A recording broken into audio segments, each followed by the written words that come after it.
This video was made possible because of my lovely patrons, helping support me so I can make videos like this a reality. Y'all are the real ones. Games usually have a life cycle. It's introduced into the market, people buy it and play it. It might have updates and cycles of reiteration, then it loses support as the developers move on to new projects. For a lot of games, a small part of the player base will stick around, even long after the devs have left the game. And with an environment that mostly consists of people who've most likely stuck to the game since its beginnings, you'll end up with a community that consists almost solely of the best players for that game. I like to call these people sharks. And when there's sharks in the water, the new kids likely won't stay long if the veterans smell blood. This type of situation isn't exclusive to fighting games. Other games like Halo 3, Left 4 Dead Versus, StarCraft 2, and the older Call of Duty games still have people playing to this day, usually at a high level. So how does one jump into a game like that, when it feels like you're going through insane hoops just to play at equal footing with the big leagues?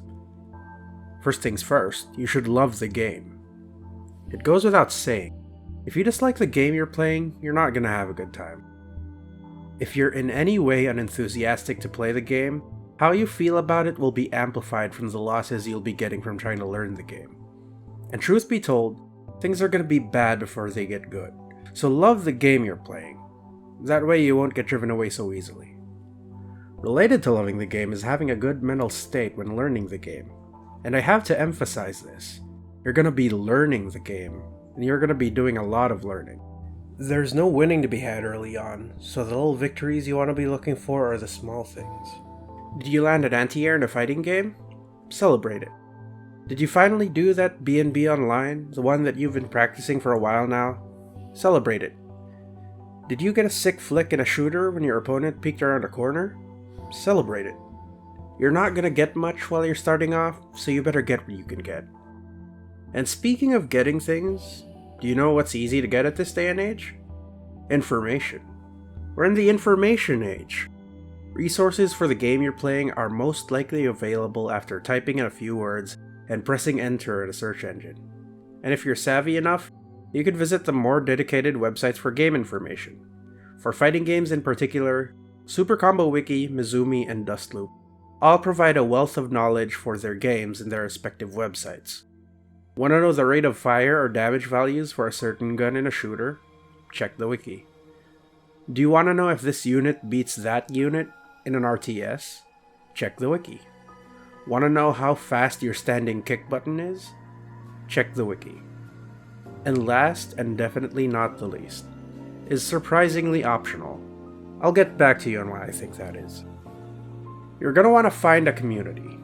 Being among a group of people who share the same passion and interest in the game you're playing will help you improve a ton. In the context of fighting games or hero shooters, if you want to learn a character, you can ask the veterans for the rundown on how that character works. If you happen to find a specialist for a certain character or playstyle, don't be afraid to ask them about it, as they're more than likely to help you out with your question or your troubles. You can find a local community. You can join a Discord server. Don't be afraid to ask questions, but make sure that you're learning. You don't want to squander the goodwill they've given you by helping you. The pros of being in a group definitely outweigh the cons, but it's not impossible to get good at the game alone. I'm speaking from experience. I bought Skullgirls a few years ago. By the time I did, barely anyone played it, and anyone I met online was a shark, and demolished me thoroughly when I first started going into lobby. I wasn't too devastated when I learned about the gap between what I knew and what I needed to learn, as that came with the territory of fighting games, but it was definitely discouraging. I tried buying a handful of friends the game just so I had somebody to play with, since Skullgirls went on sale for mad cheap. But they weren't FGC folks, and the rate I was learning the game discouraged them from playing, because despite being new at the game, I was still demolishing them from the basics I learned in fighting games. To top it all off, I was, and still am, a self-conscious person, so I never entertained the possibility of joining an online community, since Discord wasn't a thing back in the day. So I forewent going online entirely, labbed a few B&Bs, and only played arcade mode for 2 years straight. Yeah, Weird training regimen, I know.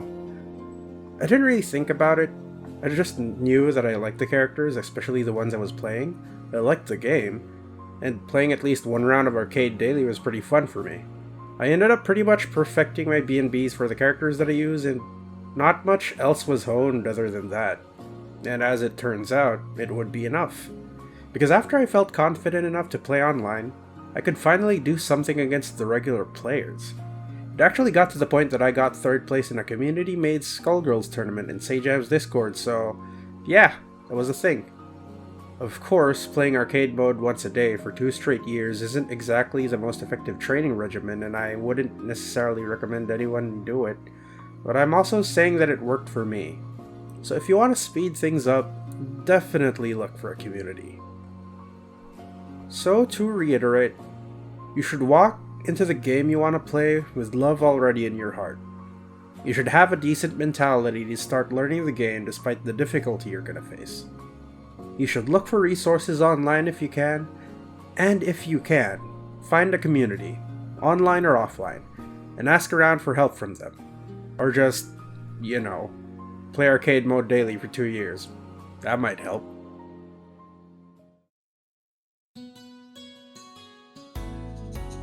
This video was actually prompted by a patron of mine. If you want to get me to make more videos like this, or simply want to support the channel, please consider subscribing or maybe backing me on Patreon. There will be more soon, so stay tuned. And to those who stuck by, watching up to the end, thanks for watching. You guys have a good one.